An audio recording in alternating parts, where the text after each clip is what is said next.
Hi, everybody. It's Joe Cioffi here. Saturday night, coming up on 7 o'clock. Got done with a few things a little bit early, so I can jump on with a live stream at a slightly more reasonable hour. And, of course, we have front and center Subtropical Storm Alberto, which is actually the center of it appears to have reformed. There were multiple centers with this yesterday. It was one of the problems of just trying to figure out what exactly was going to happen with all this.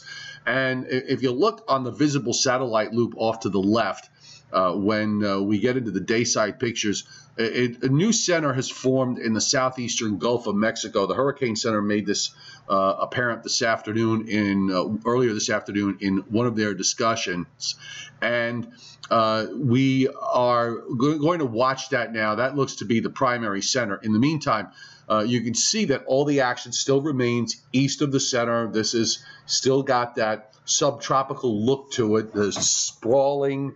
You don't have a really tight concentration of convection and strong winds near the circulation center. And top winds, by the way, still remain at 40 miles an hour. But upper air conditions are going to become favorable as we go through the rest of the weekend and into early Monday. So this should gradually become a purely tropical, acquire a purely tropical structure as it continues to move northward. So we're going to take a look at a few things that are going on with respect to the storm and the warnings that have gone up, because the Weather Service has done a few things here. And a lot of it has to do with where the storm is and the topography. So I'm going to bring up their forecast map. The blue areas, of course, indicative of where we have tropical storm warnings up, and they are now up for parts of the west coast of Florida. From Bonita Beach northward to just north of Tampa, St. Pete. So that includes Naples, Fort Myers, Port Charlotte, Sarasota, all under a tropical storm warning. The problem here is the fact that you have all this convection on the east side, and there are going to be stronger gales east of the center at least for a while, until this thing becomes more tropical in nature and the stronger winds began to gravitate closer to the circulation center. And notice that the track continues to be north, and then a gradual kind of north-northwest hook that takes it to just off the northwest coast of Florida, where we have a second area of tropical storm warnings that are up from across the Gulf Coast of northwest Florida. It looks like roughly from about Panama City to the Mississippi-Alabama border, and then a small area with a tropical storm watch for the Mississippi Gulf Coast. Southeast Louisiana has been taken out of this in terms of a tropical storm watch or warning, and it makes total sense as the track has been slowly shifting to the east. I think the big question is, as it gradually acquires a tropical structure, is there going to be a burst of strengthening that brings this up to strong tropical storm upon landfall, or maybe even a minimal hurricane? There are still some models that are suggesting that we could see this possibly reach minimal hurricane strength before it makes landfall. I'm going to bring up a couple of radars. So first off, we're going to go to the radar in southwest Florida, and you can see here the bands of rain that have been coming northward. Now, there are air breaks in between, and it looks like much of the heavy rain at the moment has shifted to just offshore in the greens and in the yellows.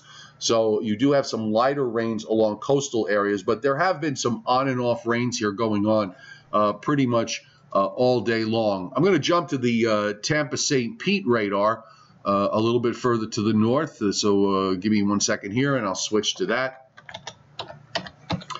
And we can take a look at what's happening further north on the coast, I hope. Okay, it's Oh, maybe, okay, now I understand why. All right, hang on one second. Let me just see what I did with this. Okay.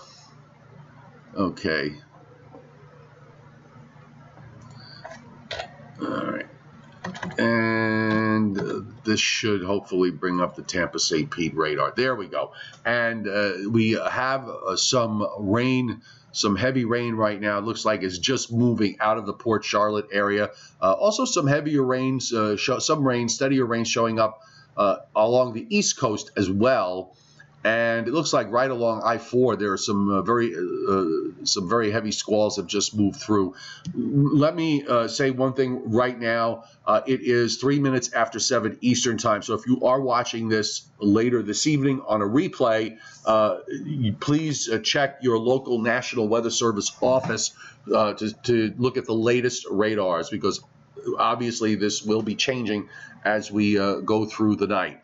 And also, if, for any questions that you might have, direct them to your local National Weather Service office or the National Hurricane Center, or to your local government official, so that you can have the right information to make any kind of decisions if you're watching from any of the areas affected and inside the tropical storm warning area. Okay, so where are we going as far as track? Well, one more radar before we do that. And here we are. I'll give you the whole view here of the Southeast Regional Radar. And then I'll just also to the side, I'll leave the Tampa Bay radar going. And there it is right there. So there's this large area of rain. Notice, by the way, south of the Keys, we do have in the Florida Straits some hefty rainfalls that are showing up as well. And this area also continues to move northward. Some of the models actually produce quite a bit of rain overnight.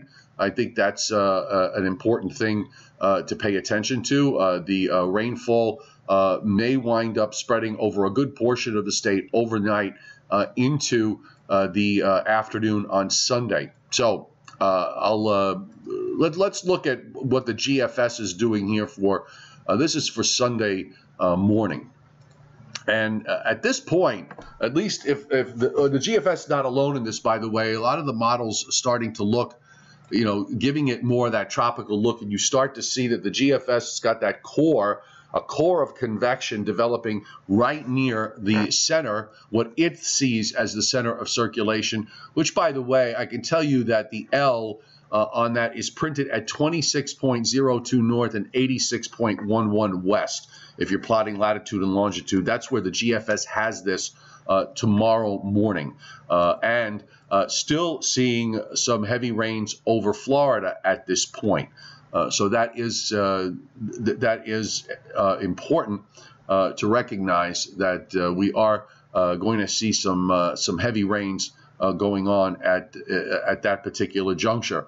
To the north, just to talk about, just to give a little bit of perspective for those of you that are watching from my area, which is basically eastern Pennsylvania to southern New England, we've got a backdoor cold front that is going to be moving through here this evening and tonight. And you'll notice that there's a high sitting up in New Brunswick. So we're going to be in a bit of an easterly flow here on Sunday. Some rain here during the early morning hours to maybe about midday, I think is a fair assessment of what's going to happen on Sunday. And then everything should start to move to the east, and may see just some improvement from the standpoint of rain, although I think we're going to be in a lot of clouds. And we're going to be in cooler temperatures. South of that frontal boundary, it'll probably be into the 80s. Now, as far as Alberto is concerned, I think it's pretty fair to say that, it's going to be taking a track toward the northwest, to northwest Florida, or to the Alabama Gulf Coast here. Looks like landfall will be sometime on Monday. And part of trying to figure out the strength here has to do with the fact that you've got this upper trough in the Gulf of Mexico that we've been talking about for days now, and it is actually pretty well defined here. It cuts off. We have this cutoff. Oh, I should do that in red. Let me start this again.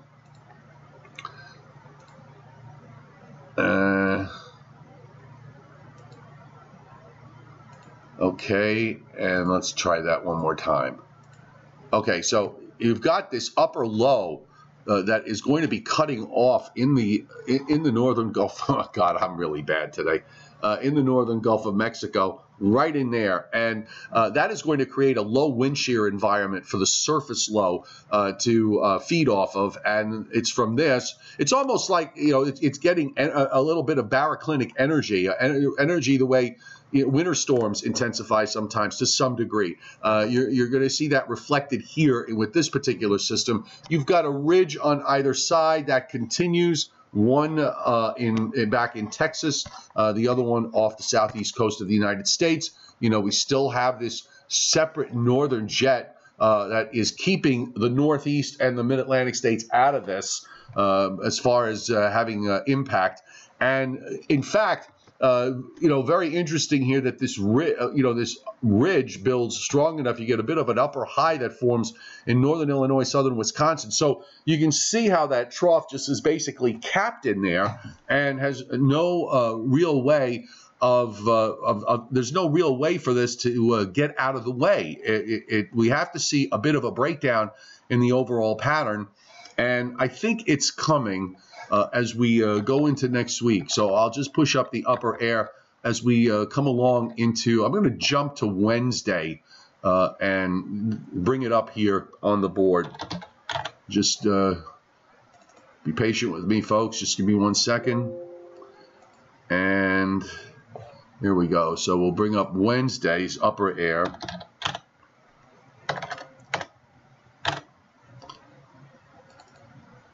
And you're going to see this pattern that we have here break down.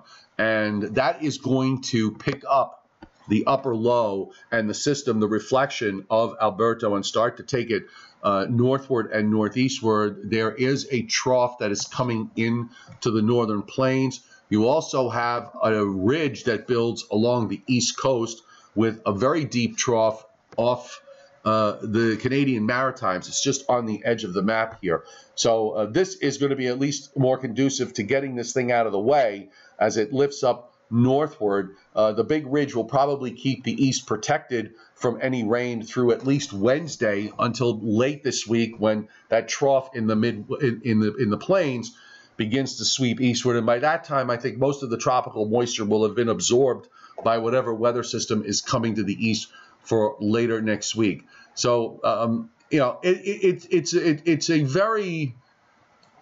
very interesting and rather dynamic scenario to some degree that we're seeing. You know, a lot of times these are all, when you get these systems, sometimes they're a little bit they're more straightforward than others, and I think this is one of those times where you know, there are a few elements in the in this equation that we're dealing with, and it does make it just a little bit, you know, you kind of go a little bit crazy, you know, trying to keep up with all this. Okay, so I just want to bring up the watches and warnings map here for you. The radar to Tampa Bay, I'll just bring it back up front and center, and I will update that for you. So just let me just update that very fast, so we'll get some fresh images in there. But you can see the coastal waters, of course, all under the tropical storm warnings. You still have flood watches up for South Florida and actually for the eastern counties running up the east coast of Florida. It looks like they've relaxed the flood watches up from I'm thinking from Sarasota. I'm sorry, from Naples, Fort Myers northward. It looks like the flood watches for now have been relaxed, and that could be because of the structure that we see on the radar is more to the south in terms of heavy rains, and there is less now to the north. Flood watches are up, though, in northwest Florida, southwestern Georgia, southern Alabama, southern Mississippi, and still up for parts of southeast Louisiana. I think the western edge of the rain is going to, you know, there's going to be a sharp cutoff, especially if this system becomes more tropical in nature. You're probably going to have a very sharp cutoff on the western edge as far as the rainfall is concerned. We'll bring up the weather models now. We'll take a look at the GFS, And we'll take a look at the latest NAM model as well. But here's the GFS. I'll bring it back to present time. They all pretty much have it coming in either northwest Florida or near Mobile, right there in northwest Florida. This is actually, the GFS is one of the slower models to bring it inland. It doesn't actually take it inland until sometime Monday evening after about 7 or 8 o'clock. And then it just kind of, you see how it lifts it up almost straight northward up into Indiana, the remnant low center. So more of the rain seems to want to go up to the Ohio Valley, and the ridge in the east, that high that is sitting up in southeastern New York State, protects the Northeast from any rain through at least Wednesday night into Thursday. And then we're going to have to see how that plains trough comes in with regards to what kind of weather we get at the end of the week. Total rainfalls, you know, every model's got its own view of how much total rain we're going to see out of this. And a lot, of course, obviously is going to depend on track. You know, one of the things that I would just say is that, you know, whenever you get these tropical storm situations, you're always going to wind up with local areas getting much more than whatever is modeled. And I'm putting up here, this, of course, obviously does not count any rain that's already fallen, which in some cases in South Florida has been on the order of 10 inches or more over the last week or so. But we've got through Wednesday morning, so this will take into account, you know, whatever stuff happens, not just with Alberto, but even when it goes inland. You can see that the rainfall amounts, you know, fairly large area in excess of 2 to 3 inches and some 4-inch amounts. And then you've got that stripe where it recognizes the circulation center, where you're looking at 4, 6, 7, 8-inch amounts that are shown in the Gulf of Mexico, and then on up into the Florida Panhandle and into southern Alabama. But as far as the rain, as you get into Mississippi and southeast Louisiana, you know, it's like a 1/2 inch to 1 inch, maybe 1.5 inches in some places. But again, through all of this, there will be some areas that will get some locally higher amounts. I'm going to take a look at the Canadian model's view, because the Canadian seems to want to have heavier rains to the east and heavier rains over Florida, particularly the east coast of Florida, where it's indicating, you know, 6 inches or more in a lot of areas. This may actually not be a half-bad compromise between all of the models. I've been sort of using the Canadian as the better guide with this in terms of the precip. With respect to what it does on the surface, and we'll run this backwards and show you. Same idea here in terms of getting this thing to become more tropical in time. And then it makes its way up northward toward the Florida Panhandle. Again, also like the GFS, landfall sometime Monday evening. The NAM is a little bit faster with Monday afternoon, and that's the Hurricane Center, the Hurricane Center's view in terms of the timing. But you can see how it also has this strong feeder of moisture that extends from the Northwest Caribbean and runs up over Florida right into the daytime Monday. Still getting some heavy rains here during Tuesday, in fact, over Florida. If we wind up with a low center that goes up into northern Alabama like this, I wouldn't be at all surprised, particularly if you still have that upper feature present in the atmosphere. That's going to continue to draw up a fair amount of moisture. So bottom line here is we've got still much more to get through overnight and Thursday. I'm sorry, overnight and Sunday. We're going to take a look and see, you know, just how much strengthening we're going to get out of this as it goes forward. Again, if you are watching from areas in Florida and along the Gulf Coast that have the tropical storm warnings up, check your local National Weather Service sites. You can do that by going to weather.gov, or you can go to the National Hurricane Center's website, nhc.noaa.gov. Lord Kate, do you have, I haven't really looked at the local radar, so I'm not so sure what's going on. You said you had a gust of 40 or 50 miles an hour. I don't know if you've had a thunderstorm up your way, but I'll take a look and see what the local radar has to say as far as our area is concerned. I mean, I don't know, unless, you know, maybe you had a bit of a gust if the sea breeze came in. I mean, that's the only thing I can think of. I'm just going to pull up There's a strong thunderstorm sitting up in northern Monmouth County as of 7:17, and there's actually a special marine warning that's up for the coastal waters there, but there's nothing on the radar up your way, or certainly around my way. So I don't know what that wind gust may have been from. Did you measure that with an anemometer? I'd be curious about that. Oh, Garo Vestas went up to Lake Placid, went hiking there. Good for you. A beautiful part of New York State, up in the Adirondacks. Yep, swing and the miss, Scott Leary. Not a whole lot of thunderstorm activity going on. I don't see any. I didn't see anything on the radar, Lord Kate.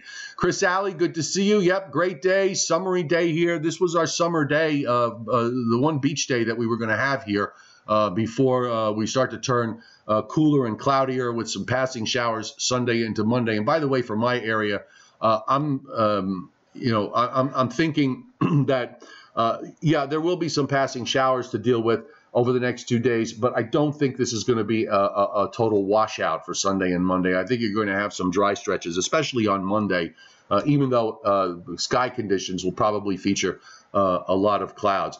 You know what? That's Lord Kate, David Schwartz, that's possible. You might have had a very, very small cell pop up. You said it was an hour ago. It's gone now. I did notice some Q buildups when I was out a little bit earlier to my west, and it did look kind of dark. So maybe you had some a very small scale downpour or thunderstorm that developed and lasted all of 15 or 20 minutes. You know, sometimes here I've seen that happen right along and just south of the Long Island Expressway on the sea breeze front. In the summertime, when the sea breeze tries to come in and it gets very hot in the inland sections, and you actually do get these fast developing thunderstorms in a very, very small area, and they last maybe all of 15 or 20 minutes, and as quickly as they build up is as fast as they disappear. David Schwartz, I did do some fishing this morning, caught 2 smallmouth bass. I won't be doing any fishing tomorrow because I will be working, but I am planning to do a little bit of fishing on Monday morning. All right, folks, that's the latest from here. Okay, Greenfire 919, William Uber, hi, back. I just want to acknowledge both of you. Eric Berman, how uncommon is hurricane force? Are hurricane force winds in May? Note that there have only been 4 hurricanes in the Atlantic Basin in the month of May since 1851. So, indeed, if this were to become a minimal hurricane, it would only be the 5th time in 160 some odd years. So it is an extremely, extremely rare event. And will be very unusual. This, by the way, is the 7th preseason or postseason tropical storm that we've seen in the last 7 years, and the 3rd May tropical system that we've had also in the last 7 years. So it's been, and we're getting into a rather unusually active early season, and in some cases even post-season. We had a couple of years ago, I think in that El Nino year in 2016, we had a hurricane in the Central Atlantic in January of 2016. Sorry about the ringing telephone here. Okay, so we're going to call it a night. Have a great night, everybody. Check the website post on meteorologistjoechaffee.com, and also you can check my buddy Phil Buzz, my fishing buddy, who's actually dropped in to refix my air conditioner again. All right, so keep it tuned here, folks. We've got some website posts, and there's more on Alberto on the website, so you can check it out. Otherwise, we'll see you. We'll probably try and live stream at some point on Sunday.